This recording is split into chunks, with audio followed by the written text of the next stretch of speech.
নমস্কাৰ প্ৰিয় বন্ধুসকল, মই প্ৰণীতাই মোৰ চেনেল হেপাহৰ পাত্ৰৰ অন্য এটা ব্লগলৈ আপোনালোক সকলোকে স্বাগতম জনাইছোঁ।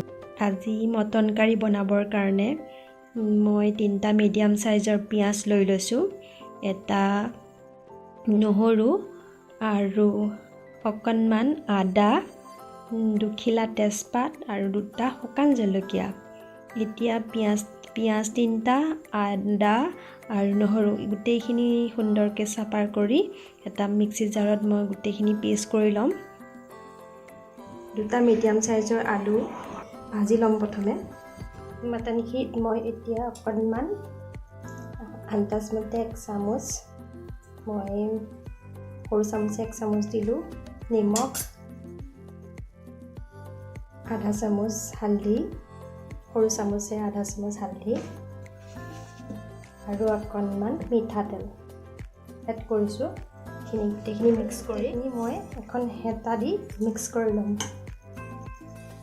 আৰু এইখিনি পেষ্টখিনি মই 1 বাটি পেষ্ট বনাই থৈ দিছোঁ তেলত দিবৰ কাৰণে। 4 মিনিট সময় ৰাখি থৈ দিম। মই তেলত দিম কেইটামান গোটা জিৰা, অকণমান ফুটা যেন পালে ৰঙচুৱা হৈ গৈছে। এতিয়া আদা নহৰু পিঁয়াজৰ পেষ্টটো ইয়াতে দি দিছোঁ। অকণমান ৰঙচুৱাকৈ মই ভাজি ল'ম, ৰঙচুৱাকৈ অলপমান ভাজি ল'ম গোটেইখিনি। তাৰপিছত বেলেগ মছলা এড কৰিম।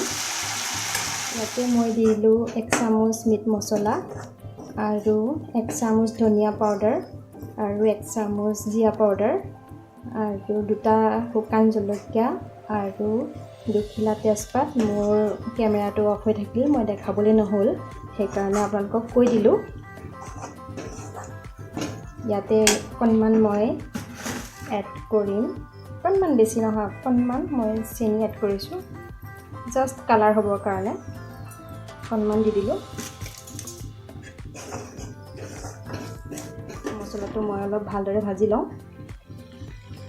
এতিয়া ইয়াতে এড কৰিম মই মেৰিনেট কৰি থোৱা, অকল মই নিমখ হালধি মিঠাতেল দি মেৰিনেট কৰি থৈছিলোঁ, এইখিনি এতিয়া মই ইয়াতে দি দিছোঁ।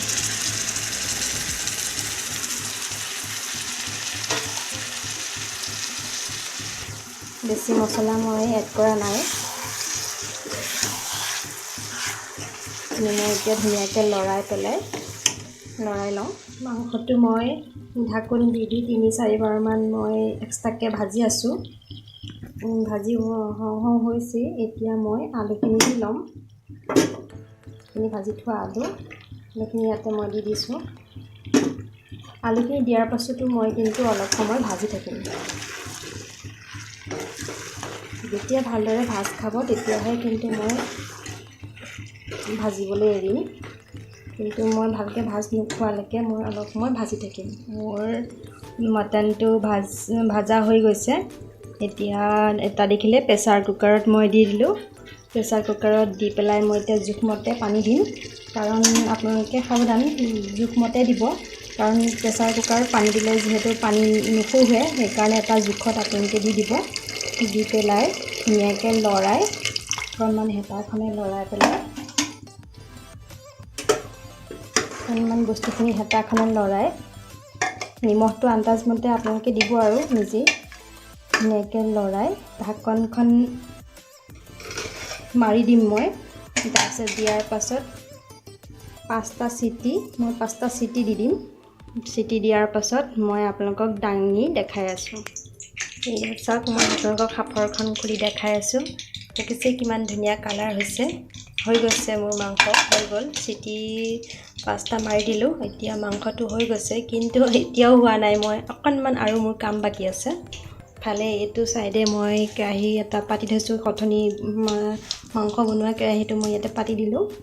ইয়াতে মই অলপ আদা নহৰু আৰু পিঁয়াজৰ পেষ্ট থৈ দিছিলোঁ, তাতে দি দিছোঁ। অকণ মই সুন্দৰকৈ আৰু অলপ ভাজি ল'ম। মই আধা চামুচ মিট মছলা,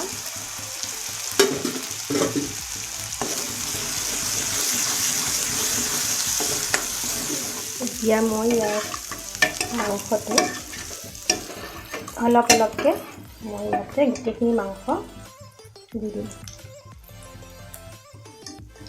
এনেকৈও খাই দিব পাৰি, কিন্তু আমি অলপ বেলেগ ধৰণে খাওঁ। অকণমান আমি এনেকৈ খাওঁ, কাৰণ আমি মটনটো এনেকৈ বনাই খাই বেছি টেষ্ট পাওঁ। আপোনালোকে বনাই খাবচোন। এনেকৈ বনাই খাই আপোনালোকে কিন্তু কমেণ্ট কৰিবলৈ একেবাৰে নাপাহৰিব। মোক এবাৰ হ'লেও কমেণ্ট কৰি জনাবচোন কেনেকুৱা পালে।